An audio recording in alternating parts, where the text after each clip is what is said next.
Ontem a gente terminou fazendo o exercício, então, dos lugares do pensamento, depois analisando um pouco aquele belo poema, onde a gente podia ver exemplos exatamente de como usar os lugares do pensamento para escrever, né? E como usar os lugares do pensamento para ler. Essa é uma coisa importante daquele poema, né? A gente aprender a ler buscando no texto aqueles elementos que ajudam a gente a escrever melhor, tá? Então, quando a gente pensa em escrever usando os lugares do pensamento, a gente começa do jeito que a gente fez ontem, respondendo as 7 perguntas. Mas como é que a gente faz na hora de ler? Você vai ler alguma coisa e você vai procurar também, né? Aonde está o quê? Aonde está o quando? Ah, olha só, esse cara escreve colocando primeiro o quando, depois o onde, depois o quem. Esse cara escreve colocando, começando pelo o que, pelo porquê, e depois ele desenvolve a ideia. Então, se você incorpora os 7 lugares do pensamento, acabou. Daqui para frente você vai ver que você só vai ler e só vai escrever desse jeito, tá? E é importantíssimo fazer isso. Como eu falei ontem, mais importante nesse curso é vocês incorporarem os 7 lugares do pensamento para a leitura e para a escrita, tá? Um outro truque que a gente vai ver hoje é o truque da frase, tá?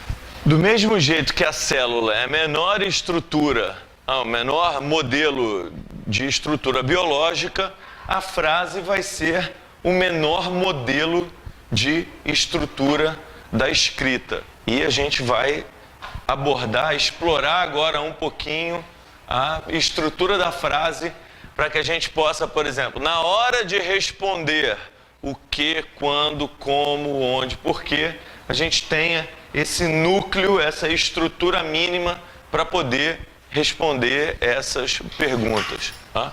Para na hora da gente escrever aquela primeira frase do parágrafo que vai incorporar toda a ideia daquele parágrafo, a gente saber como fazer. Então vamos lá. Esses textos são trechos de um livro chamado Como Escrever uma Frase, de um jornalista americano. Super bacana o livro. Ele fala, por exemplo, da importância da primeira frase de qualquer texto que você vai começar, né? Então ele usa esse exemplo aqui, ó. Até mesmo crianças podem produzir boas sentenças. A minha sogra dá aula numa escola primária e lembra do dia em que uma grande caixa foi entregue na escola. Ninguém sabia de onde tinha vindo a caixa e o que havia dentro dela.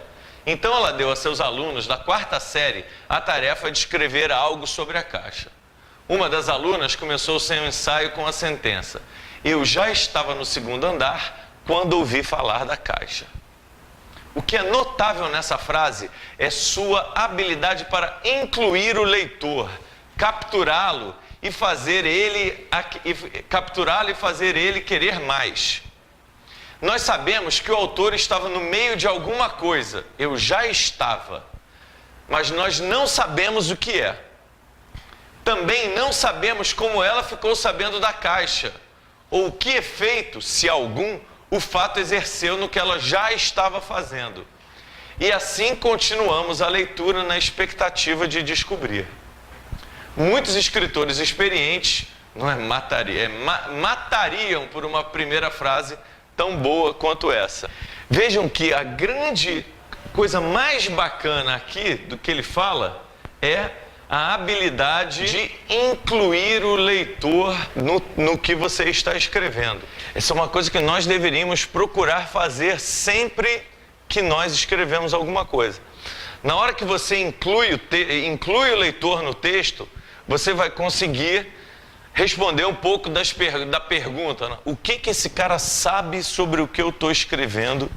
O que esse cara não sabe do que eu estou escrevendo? Acho que foi a Taline que falou no primeiro dia. O que faz com que um texto seja interessante? É o leitor que determina isso, né?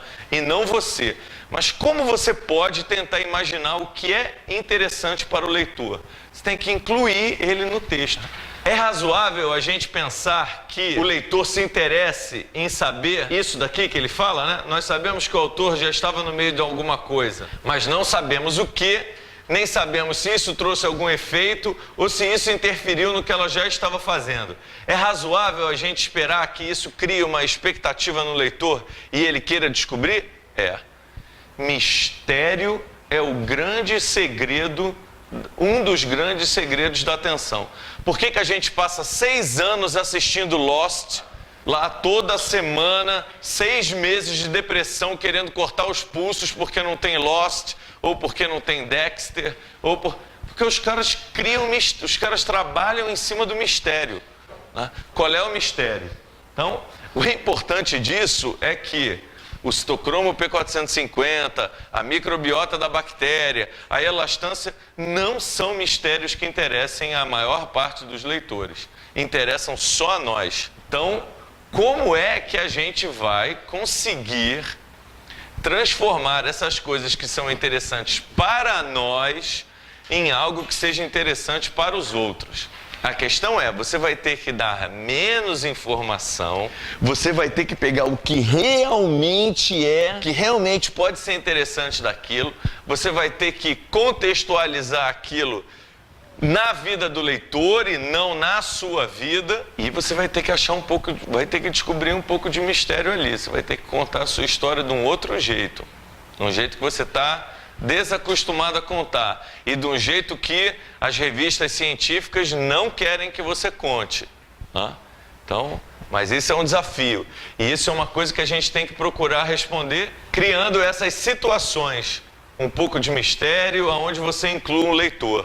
Aquele exercício do tem, mas acabou, vocês vão ver, eu tirei desse livro aqui, né?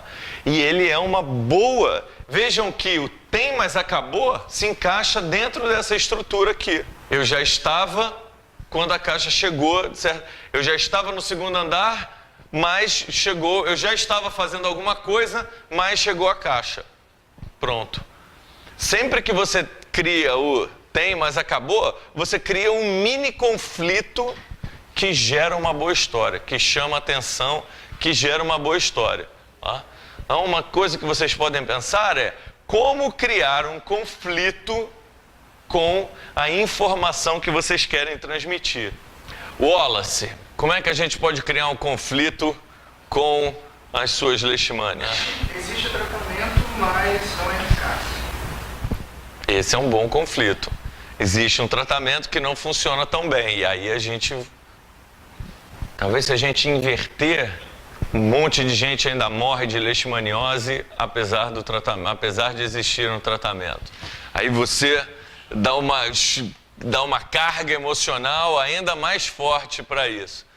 E vocês viram a diferença? É a mesma coisa, mas é diferente. O segundo é mais interessante do que o primeiro. Agora imagina a sua mãe, a mãe de vocês, a tia de vocês. Tia é ótimo, né? Porque em geral a mãe da gente ainda entende um pouco mais porque ouve a gente falando o tempo inteiro. Mas a tia que você vê só no final de semana, essa não entende nada.